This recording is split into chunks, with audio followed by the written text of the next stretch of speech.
ಹಾಂ sir. Okay.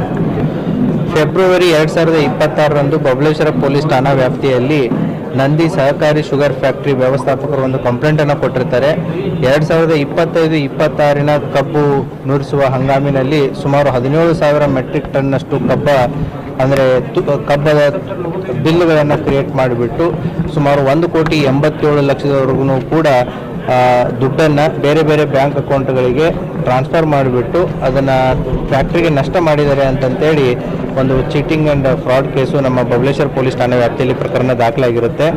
ಪ್ರಕರಣ ಪತ್ತೆಗೋಸ್ಕರ ನಮ್ಮ CPI ರಮೇಶ್ ಅವಜಿ ಮತ್ತು PSI ಬಸನಗೌಡ ಅವರ ನೇತೃತ್ವದಲ್ಲಿ ಒಂದು ತನಿಖಾ ತಂಡವನ್ನು ರಚನೆ ಮಾಡಿರುತ್ತೆ.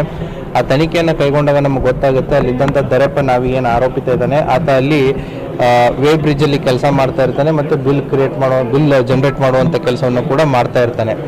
ಆತ ಓವರ್ ಪೀರಿಯಡ್ ಆಫ್ ಅವನ ಜೊತೆಗೆ ಇನ್ನೊಬ್ಬ ಆರೋಪಿ, ಎರಡನೇ ಆರೋಪಿ ಬೀರಪ್ಪ ಗಡದಾರ್ ಅಂತ ಏನಿದಾನೆ, ಅವನು 2020ರಿಂದ 24ವರೆಗೂ ಅಲ್ಲಿ ಕೆಲಸ ಮಾಡ್ತಾ ಇರ್ತಾನೆ. 24 ಕೆಲಸ ಬಿಟ್ಟ ಮೇಲೆ ದರಪ್ಪ ನಾವೇ ಅವ್ನು ಮಾಡೋ ಕೆಲಸನ ಇವನು ಕಂಟಿನ್ಯೂ ಮಾಡಿರ್ತಾರೆ. ಇವರಿಬ್ಬರು ಏನು ಅಂತಂತಂದರೆ ಈ ಚಿಟ್ ಆಪರೇಟರ್ ಅಂತ ಇರ್ತಾರೆ, ಫೀಲ್ಡ್ ಆಫೀಸರ್ಸ್. ಸೊ ಅವರು ಫೀಲ್ಡಲ್ಲಿ ಹೋಗ್ಬಿಟ್ಟು ಜನರಲಿ ಆ್ಯಪ್ ಮುಖಾಂತರ ಎಷ್ಟು ಕಬ್ಬನ್ನು ಬೆಳೆದಿದ್ದಾರೆ, ಎಲ್ಲಿ ಬರೆದಿದ್ದಾರೆ, GPS ಲೊಕೇಶನ್ಸ್ ಮುಖಾಂತರ ಒಂದು ಕೋಡನ್ನು ಜನರೇಟ್ ಮಾಡ್ತಾರೆ. ಆ ಅಂದಾಜಿನ ಮೇಲೆ ಶುಗರ್ ಫ್ಯಾಕ್ಟ್ರಿ ಗೊತ್ತಾಗುತ್ತೆ ಯಾವ ರೈತ ಕಬ್ಬು ಬೆಳೆದಿದೆ, ಆ ಬೆಳೆದಂಥ ಕಬ್ಬು ನಮ್ಮ ಫ್ಯಾಕ್ಟ್ರಿಗೆ ಬರುತ್ತೆ ಇಲ್ಲ ಅನ್ನೋದು ಅವ್ರಿಗೊಂದು ಐಡಿಯಾ ಇರುತ್ತೆ. ಆ ಕೋಡನ್ನು ಅಲ್ಲಿ ಬಂದು ಅವ್ರು ತೋರಿಸಿದ್ರೆ ಮೊದಲೇ ಆಲ್ರೆಡಿ ನಮ್ಮ ಶುಗರ್ ಫ್ಯಾಕ್ಟ್ರಿ ಅಂತಲೇ ಇದು ಎಲ್ಲ ರೀತಿಯಾದಂಥ ಒಂದು ವ್ಯವಸ್ಥೆಯನ್ನು ಹೊಂದಿದೆ ಅಂತ ಹೇಳಿ ಅಲ್ಲಿ ಕಬ್ಬು ಬಂದಿದ್ದನ್ನು ಅಕ್ಸೆಪ್ಟ್ ಮಾಡ್ಕೊಳ್ಳೋದಾಗಿರ್ಬೋದು, ಅದನ್ನು ನುರಿಸೋದಾಗಿರ್ಬೋದು, ಈ ಕೆಲಸ ಕಾರ್ಯ ನಡೀತಾ ಇರುತ್ತೆ.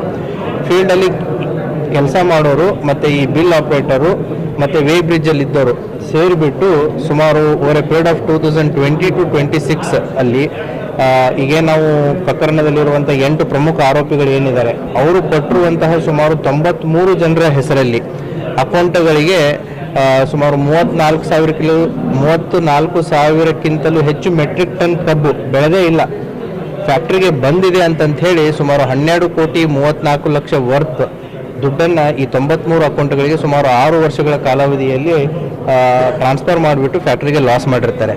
ಆ ಹಿನ್ನೆಲೆಯಲ್ಲಿ 8 ಆರೋಪಿತರನ್ನು ಈಗ ಸುಮಾರು 2 to 3 months ಪೀರಿಯಡಲ್ಲಿ ಇನ್ವೆಸ್ಟಿಗೇಷನ್ ಮಾಡಿ ಇವರಿಂದ ಈಗ ಸುಮಾರು ನಾವು 11,32,00,000ವರೆಗೂ ಕೂಡ ರಿಕವರಿ ಮಾಡಲಾಗಿದೆ. ಇನ್ನೂ ಕೂಡ ಪ್ರಕರಣದಲ್ಲಿ 1 ಕೋಟಿಗಿಂತಲೂ ಹೆಚ್ಚು ದುಡ್ಡು ರಿಕವರಿ ಆಗೋದಿದೆ ಮತ್ತು ಇದರಲ್ಲಿ ಇನ್ನೂ ಕೂಡ ತನಿಖೆ ಮುಂದುವರೆದಿದೆ. ಇದರ ಉದ್ದೇಶ ಏನು ಅಂತಂತಂದರೆ ನಮ್ಮ ಬೇರೆ ಶುಗರ್ ಫ್ಯಾಕ್ಟ್ರಿಗಳಲ್ಲೂ ಕೂಡ ಈ ರೀತಿ ಏನೋ ಮೋಸ ಆಗುವಂಥ ಸಾಧ್ಯತೆಗಳು ಇರ್ತವೆ ಅನ್ನುವಂಥದ್ದು ಶುಗರ್ ಫ್ಯಾಕ್ಟ್ರಿ ಓನರ್ಸ್ಗಳಿಗಾಗಿರ್ಬೋದು, ಶುಗರ್ ಫ್ಯಾಕ್ಟ್ರಿ ಮಾಲೀಕರಿಗೂ ಆಗಿರ್ಬೋದು, ಈ ರೀತಿ ಫೀಲ್ಡ್ ಲೆವೆಲ್ದಲ್ಲಿ ಆಗಿರ್ಬೋದು, ತೂಕದ ಲೆವೆಲ್ದಲ್ಲಿ ಆಗಿರ್ಬೋದು ಮೋಸ ಮಾಡುವಂಥ ಸಾಧ್ಯತೆಗಳು ಇರ್ತವೆ. ಅವರು ಕೂಡ ಅದನ್ನು ಎಚ್ಚರ ವಹಿಸಿ ಅದಕ್ಕೆ ಏನು ಚೆಕ್ಸ್ ಆ್ಯಂಡ್ ಬ್ಯಾಲೆನ್ಸಸ್ಗಳು ಬೇಕು ಅದನ್ನು ಮಾಡ್ಕೊಳ್ಳೋದಕ್ಕೆ ಇದೊಂದು ಪ್ರಕರಣ ಉದಾಹರಣೆಯಾಗಿ ಇರುತ್ತೆ.